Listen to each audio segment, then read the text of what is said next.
ठाकरेंच्या शिवसेनेचे fire brand नेते भास्कर जाधवांनी निवृत्तीचे संकेत दिले आणि राजकीय वर्तुळात अनेक चर्चांना उधाण आलं आणि बरेच तर्कवितर्क देखील लावण्यात आले। मात्र यानंतर आज पक्षामध्ये नाराज नसल्याचं स्पष्टीकरण भास्कर जाधवांनी दिलं आणि नाराजीच्या चर्चेला पूर्णविराम देखील त्यांनी दिला। पण विषय इथेच न थांबता त्यांनी आज आणखीन एक मोठं विधान केलं, ते म्हणजे शरद पवारांच्या पक्षाला सोडून चूक केल्याचं त्यांनी आज माध्यमांच्या समोर मान्य केलं। याबरोबरच उद्धव ठाकरेंबाबत देखील त्यांनी भाष्य केलेलं आहे।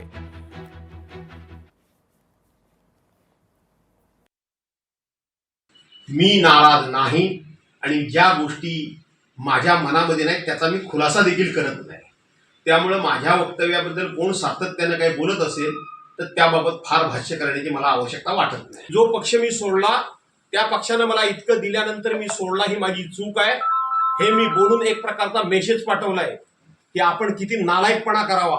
कुठलाही प्रसंग अंगावर ओढून घेत असता मला भीती ना भय। त्यामुळे मी पवार साहेबांना सोडल्याचं राजकीय चूक केली हे बोललो म्हणजे माझी शिवसेनेमध्ये घुसमट होते असा त्याचा अर्थ काढण्याचं काही कारण नाही। माननीय उद्धव साहेबांना भेटण्याकरता मला कधीही अपॉइंटमेंट घ्यावी लागत नाही। कधीही मला गेटवर एक सेकंद सुद्धा थांबवलं जात नाही। माझी गाडी बघितल्यानंतर सिक्युरिटीचे सगळे ऑफिसर सगळे गार्ड मला पूर्णपणे ओळखतात आणि एक सेकंद सुद्धा माझी गाडी तिथं न थांबता माझी डायरेक्ट गाडी आतमध्ये पाठवली जाते। पण मी माझी शिस्त सोडत नाही।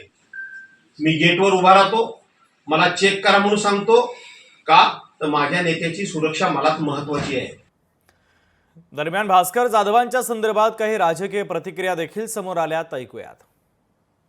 खरं तर भास्कर जाधवांसारख्या नेत्याचं नाव सर्वप्रथम पटकन द्यायला पाहिजे होतं त्या सभागृहामध्ये, परंतु ते दिले गेले नाही। थांबून अधिवेशन चालू असताना दुसऱ्या दिवशी त्यांचं नाव दिलं गेलं। खरं तर 15-20 दिवसापूर्वी त्यांच्या नावाची घोषणा होणं अपेक्षित होतं।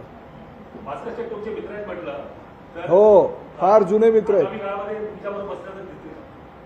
मागेही माझ्या बरोबरच होते ते सोबत।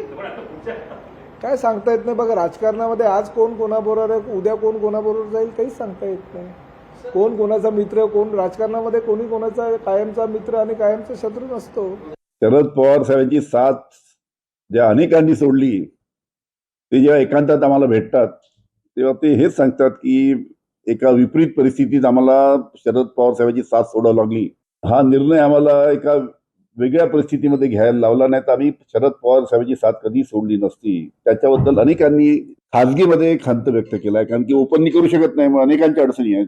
भास्कर जाधव साहेब आमच्या पक्षाचे अध्यक्ष होते, महाराष्ट्राचे अध्यक्ष होते आणि मी जे सांगितलं की अशा पद्धतीच्या अनेक नेते जे आमच्यातले सोडून गेले, आमच्यापेक्षा ज्येष्ठ नेते अनेकांनी खासगीमध्ये याच प्रकारची भावना ते सर्व व्यक्त करतात। कोणालाही थोडा काही खंत असतेच मनामध्ये, कधी कधी होतं, त्यावेळेस ते सहज बोलून जातात। आतल्या वेदना ज्या काही असतात कधी प्रगट होतात। पण ठीक आहे, भास्कर जाधवांचा विषय त्यांच्या पक्षाचा विषय आहे। ते 8 वेळा आमदार आहेत, तर अनेक वर्ष झाले आम्ही सोबत काम करतो आहोत। एक आक्रमक लढवय्या नेता म्हणून त्यांची प्रतिमा आहे। कुठलीही तमा न बाळगता बिनधास्तपणे भिडणारा माणूस म्हणून आमचे जाधवजी आहेत, भास्करराव आहेत। तर त्यांच्यावर काही अन्याय झाल्याची भावना ते व्यक्त केली असतील तर त्यांनी त्यांच्या पक्षाकडे ती मांडावी असं सगळ्यांना वाटतं। लोकशाही मराठी ऐका, पहा, जागरूक रहा।